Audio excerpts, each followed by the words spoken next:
Et c'est une chronique, je le sais, que vous avez hâte de retrouver tous les matins sur Radio J, alors que le procès du 13 novembre 2015 se poursuit à Paris. Ce matin, loin de cette audience, nous allons nous intéresser à nouveau à un autre procès important, celui des complices de l'attentat de Saint-Étienne-du-Rouvray, l'assassinat du père Hamel dans son église, le procès qui touche à sa fin.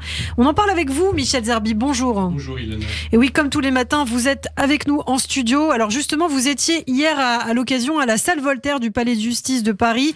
Des peines de 7 à 14 ans ont été requises contre les 3 accusés présents dans le box pour l'assassinat du père Hamel. Oui, Ilana, j'ai dit ici l'importance déjà que revêtait la tenue de ce procès pour un crime que j'ose qualifier d'islamo-nazi anti-chrétien et la menace qui perdure à l'heure où nous parlons plus, c'est vrai, de la guerre faite à l'Ukraine.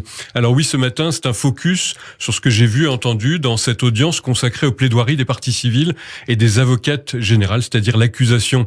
Hier, le 7 mars, donc à l'heure des plaidoiries des parties civiles, au procès de cet attentat, la mémoire d'un intellectuel algérien abattu en 93 par les islamistes a été invité au débat par maître Mehana Mou, avocat de Guy Coponnet.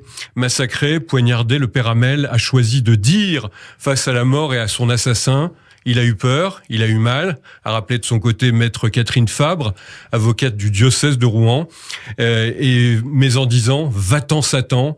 Il ne s'est pas lamenté, il n'a pas paniqué, il a rejeté le mal, il était dans un autre combat.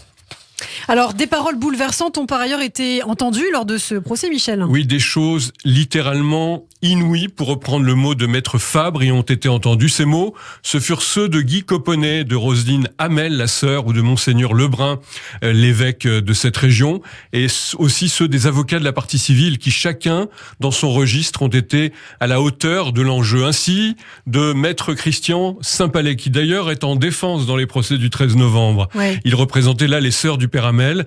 Il a lancé aux 3 accusés dans le box, jugés pour association de malfaiteurs terroristes criminels: vous avez évoqué vos fragilités. Le père Hamel a eu aussi un parcours difficile et il a eu des choix à faire au même âge que vous. Cela ne l'a pas empêché de toujours chercher la lumière.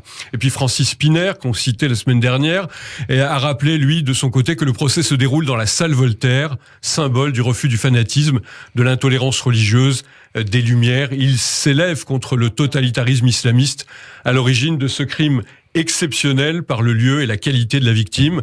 Spiner a tonné aussi contre le raté du renseignement de la préfecture de police, qui n'avait pas fait remonter assez vite l'identification d'Adel Kermiche, tout en précisant que pour lui, ça n'aurait pas évité le crime.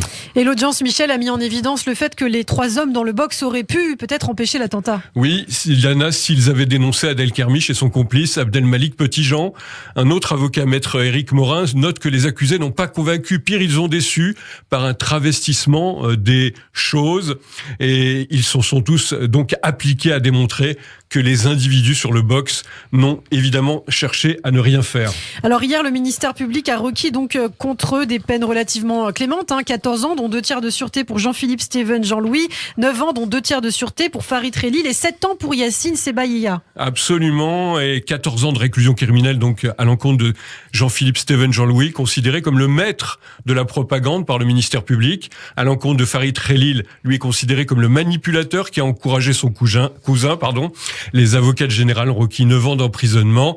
Et à l'encontre de Yacine Sebaïa, l'apprenti djihadiste, les avocats généraux n'ont requis que 7 ans d'emprisonnement. À noter, Ilana, qu'un 4e accusé, c'est lui qui pèse sur ce procès. Absent. Rachid Kassim, absent, mais vu comme l'instigateur de l'attentat. Il serait présumé mort en Irak en 2017. Il a été jugé en son absence pour complicité, crime, réclusion criminelle à perpétuité.